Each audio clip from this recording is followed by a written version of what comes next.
आ जाओ, बिस्मिल्लाह। सिपाहियों, आ जाओ।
कोई गलती नहीं होनी चाहिए।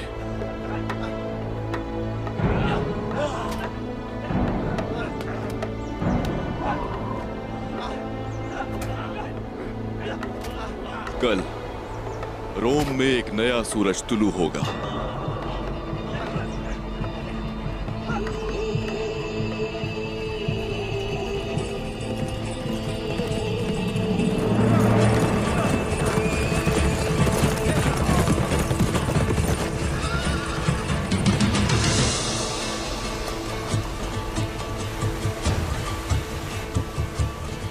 हुजूर, ये वो कश्ती है जिसमें हमें सफर तय करना है।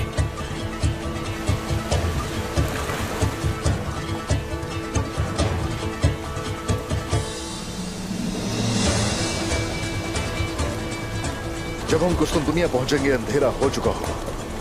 हम भेस बदलेंगे और बहुत ही एहतियात से काम लेंगे। आप सबको जंग मुबारक हो। आमीन।